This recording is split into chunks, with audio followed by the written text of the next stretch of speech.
नहीं नहीं, आपको मीडिया पे अगर एलिगेशन लगाना है, हमारी थ्योरी निकाल रही हो, आपकी क्वेश्चन मार्क थ्योरी, बराबर। तो आपने जिस दिन न्यूज आया आपको लग रहा है वो न्यूज फेक है जी हाँ, तो आपने ये खुलासा क्यों नहीं किया आगे?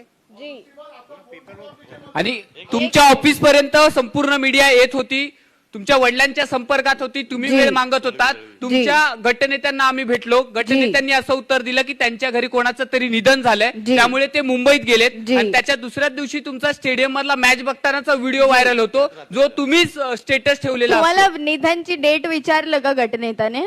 तू- निधन कोणत्या डेटला झालं तुम्हाला विचारलं का? आम्हाला तुम्ही नसल्याचं कारण ते सांगितलं, तुम्ही इथे नसल्याचं कारण ते सांगितलं. आता तुम्ही पण- तुम्ही मुंबऱ्यात नाही आहात, तुम्ही मुंबऱ्यात नाही आहात याचं कारण आहे की तुमच्या कुठल्या तरी घरच्या जवळच्या निधन झालं. व्यक्तीचं हो, निधन झालं. हो. हे आम्ही नाही सांगितलं, हे गटनेत्यांनी तुमचे जे जिल्हाध्यक्ष साहेब पठाण त्यांनी सांगितलं. हो. तुम्ही विचारता डेट कुठली आहे, हे त्यांनी सांगितलं पाहिजे. डेट आम्हाला माहितीये का? नहीं, ये बोल रहे हैं ना कि आप निधन के लिए गए बट नेक्स्ट डे आप वानखेड़े में नाही, दिखते त्यांनी हो. ज्यावेळी आम्हाला सांगितलं तुम्ही त्यांनी मुंबईत नसल्याचं कारण आम्ही त्यांना विचारलेलं होतं, तेव्हा त्यांनी ते कारण दिलेलं. ते म्हटले की निधन हुआ था ना, झूठ नहीं है। मग तारीख थोडी ना ते सांगणार.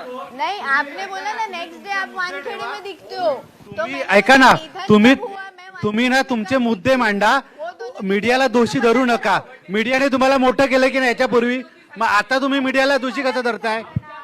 मीडियामुळे झाला ना मोठे, तर तुम्ही म्हणणं मांडा तुमचं.